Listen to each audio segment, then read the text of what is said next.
नमस्कार, मेरा नाम नवनीत मिश्रा है और मैं आपका अपने चैनल नवनीत मिश्रा इकोनॉमिक्स वाले पे स्वागत करता हूं। आज हम इस वीडियो में एक माइक्रो इकोनॉमिक्स का यूनिट 1 इंट्रोडक्शन का एक इंपॉर्टेंट टॉपिक डिस्कस करेंगे और वो टॉपिक है एक्चुअल एंड पोटेंशियल आउटपुट। यानी कि हमें समझना है कि ये एक्चुअल और पोटेंशियल आउटपुट होता क्या है और इसको हम पीपीसी पे किस तरीके से लोकेट कर सकते हैं।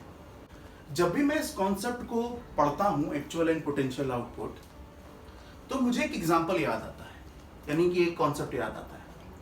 तो आप कैसे याद रखेंगे एक्चुअल और पोटेंशियल आउटपुट का मतलब है क्या होता है, तो उसके लिए एक एग्जांपल देता हूं मैं आपको। फॉर एग्जांपल, ये एक स्टूडेंट है।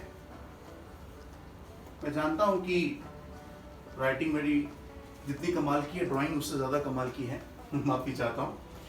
तो यानी कि मान लो एक स्टूडेंट है, इसका नाम राम है, ये राम है। अब मान लो ये एग्जाम लिखने गया, तो एग्जाम था 100 मार्क्स का, तो 100 मार्क्स का पेपर था। पेपर लिख के आया, तो जब पेपर लिख के आया तो टीचर ने पूछा कि बेटा कितना मार्क्स आएगा, कितने नंबर आएंगे। तो उसने कहा सर पेपर अच्छा हुआ है, देखते हैं कितने मार्क्स आते हैं। मान लो 100 मार्क्स के पेपर में उसके 80 मार्क्स आए। अब 80 मार्क्स आए तो टीचर ने पूछा कि हाँ राम एग्जाम आया, रिजल्ट आया, कैसे मार्क्स आए।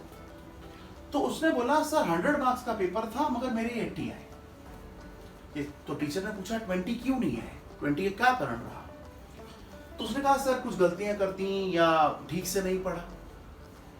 इसका मतलब अगर देखा जाए तो ये जो राम है, इस राम के अंदर क्या 100 मार्क्स लाने का पोटेंशियल नहीं है?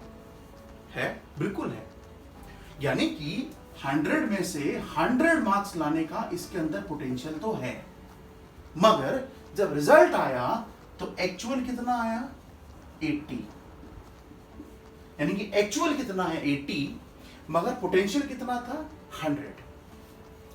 इसका मतलब अगर देखा जाए, एक्चुअल अगर पोटेंशियल से कम है, अगर एक्चुअल पोटेंशियल से कम है, इसका मतलब कोई ना कोई कमी की है स्टूडेंट ने। यानी कि हर स्टूडेंट के अंदर 100 में से 100 लाने का पोटेंशियल है, मगर आते हैं 80 मार्क्स। अगर इसका मतलब क्या हुआ कि एक्चुअल तो 80 है मगर पोटेंशियल कितना है? 100 है। इसका मतलब कुछ तो गड़बड़ किया है ना स्टूडेंट ने, कुछ तो ऐसा किया है ना जो पेपर में 20 नंबर चले गए। अब सवाल यह है कि अगर ये तो राम की स्टोरी है कि एक्चुअल 80 था, पोटेंशियल उसके अंदर 100 का था। मुझे लगता है कि हर स्टूडेंट के अंदर पोटेंशियल 100 आउट ऑफ 100 लाने का है, बट फर्क इस बात का है कि क्या उसने अपना पूरा पोटेंशियल का इस्तेमाल किया है, क्या उसने अपने पूरे एफर्ट्स लगाए हैं। अगर लगाए हैं तो डेफिनेटली एक्चुअल पोटेंशियल के बराबर होगा। मगर कई बार ऐसा होता है कि एक्चुअल जो आता है वो पोटेंशियल के बराबर नहीं है। ये टर्म आप प्रोडक्शन पॉसिबिलिटी कर्व पे कैसे दिखाओगे, बताता हूं आपको। तो जैसे मान लीजिए 2 पॉइंट दिखाते हैं, 2 पॉइंट से समझाते हैं आपको। मान लो जो ए पॉइंट है और एक पॉइंट बी पॉइंट है। यानी कि जो ए पॉइंट है वो कहां है? ऑन द पीपीसी, और बी पॉइंट कहां है? Inside the PPC. इसका मतलब ये जो बी पॉइंट है वो क्या है? एक्चुअल है। यानी कि जितना कंट्री ने प्रोड्यूस किया एक्चुअल आउटपुट, यानी कि एक्चुअल एंड पोटेंशियल आउटपुट में जो पॉइंट बी है वो क्या दिखा रहा है? Actual output of the country. और जो पॉइंट ए है वो क्या दिखा रहा है? Potential output. यानी कि इसका मतलब क्या हुआ? इसका मतलब ये हुआ कि कंट्री अपने रिसोर्सेस का इस्तेमाल करके पॉइंट ए तक प्रोड्यूस कर सकती है, मगर प्रोड्यूस कहां कर रही है? पॉइंट बी पर, जो इनसाइड द पीपीसी है। इसका मतलब जो एक्चुअल है ना वो पोटेंशियल से कम है। यानी कि कंट्री को अगर हम कंपेयर करें तो एक्चुअल पॉइंट बी है और पोटेंशियल ए है। इसका मतलब जितना कंट्री प्रोड्यूस कर रही है ना उससे ज्यादा कंट्री के पास पोटेंशियल है। मगर अगर हम अपने रिसोर्सेज को और बेटर तरीके से यूटिलाइज करें और बेहतर तरीके से इस्तेमाल करें, तो ऐसा नहीं हो सकता कि कभी हम पॉइंट बी से पॉइंट ए की तरफ नहीं बढ़ सकते। बिल्कुल बढ़ सकते हैं। यानी कि एक्चुअल जो पॉइंट बी है इनसाइड द पीपीसी है, वो ऑन द पीपीसी भी हो सकता है। यानी इसका मतलब मैं कह रहा हूं कि जैसे अगर हम एक्चुअल की बात करें तो एक्चुअल पोटेंशियल के बराबर भी हो सकता है, बिल्कुल हो सकता है। अगर टीचर पूछे आपसे कि एक्चुअल अगर पोटेंशियल के बराबर है तो पॉइंट आप कहां लगाएंगे, तो आप पॉइंट लगाएंगे ऑन द पीपीसी। यानी कि वो राम वाला एग्जांपल 100 में से 100 आ गए, तो 100 पोटेंशियल था, 100 मार्क्स आ गए। तो इसका मतलब अगर एग्जामिनर बोले कि बेटा पॉइंट कहां लगाना है, ऑन द पीपीसी, इसका मतलब ऑन द पीपीसी अगर पॉइंट लगा रहे हैं तो एक्चुअल किसके बराबर है, पोटेंशियल के बराबर है। मगर अगर पॉइंट आपने इनसाइड द पीपीसी लगाया है तो उसका मतलब जो एक्चुअल है वो पोटेंशियल से कम है। यानी कि actual is less than potential output. यानी कि actual output is less than potential output. कब ऐसा होगा, जब पॉइंट इनसाइड द पीपीसी लगेगा। मगर एक्चुअल एंड पोटेंशियल आउटपुट के अलावा कुछ और भी पॉइंट्स हैं जो मैं आपके साथ डिस्कस करना चाहता हूं, तो समझते हैं उसको।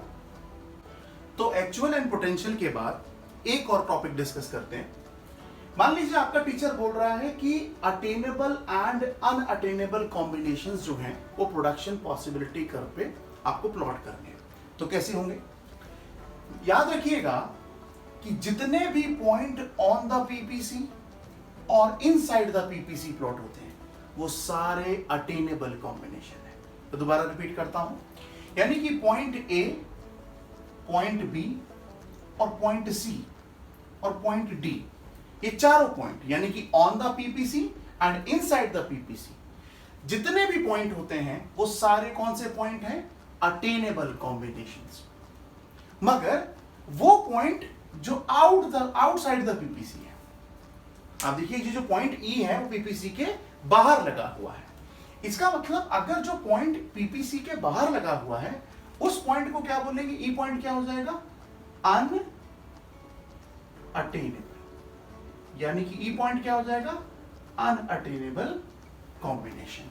तो सिंपल है, बहुत सिंपल है। अगर टीचर बोलता है कि अटेनेबल कॉम्बिनेशन लगाओ तो sir on the PPC and inside the PPC are the attainable combinations, and outside the PPC, that is point E, outside the PPC, that is the combination that is unattainable combination। यानी कि outside the PPC unattainable combination होता है।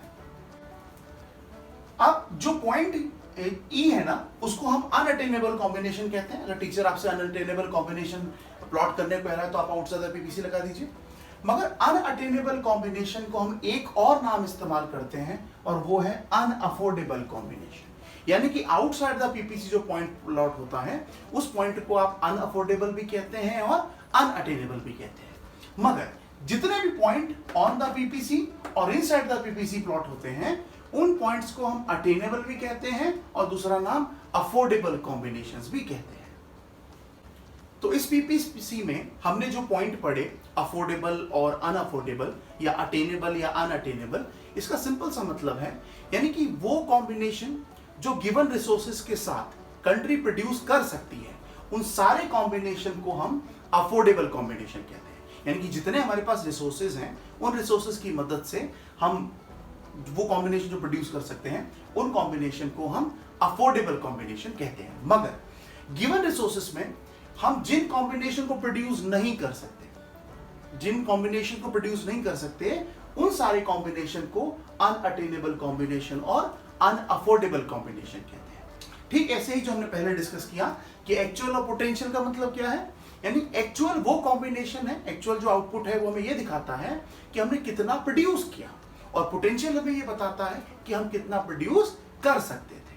तो अगर on the PPC है तो वो क्या है, पोटेंशियल आउटपुट, और अगर इनसाइड द पीपीसी है तो वो क्या है, एक्चुअल आउटपुट। और अगर इनसाइड द पीपीसी आप पॉइंट लगाते हैं तो इसका मतलब यह है कि आपका जो एक्चुअल है वो पोटेंशियल से कम है। मगर ऐसा नहीं हो सकता कि एक्चुअल कभी पोटेंशियल के बराबर ना हो, बिल्कुल हो सकता है। अगर हम अपने रिसोर्सेज को बेटर तरीके से यूटिलाइज करें, ज्यादा एफिशिएंट तरीके से इस्तेमाल करें, तो फिर एक दिन ऐसा जरूर आएगा कि जो हमारा पोटेंशियल है वही हमारा एक्चुअल होगा, यानी कि 100 मार्क्स चाहिए तो 100 आ गए। तो अब आपसे मेरी मुलाकात अगली वीडियो में होगी, और अगली वीडियो में इकोनॉमिक्स के कुछ और इंपॉर्टेंट टॉपिक्स को मैं आपके साथ डिस्कस करूंगा। तब तक के लिए नमस्कार।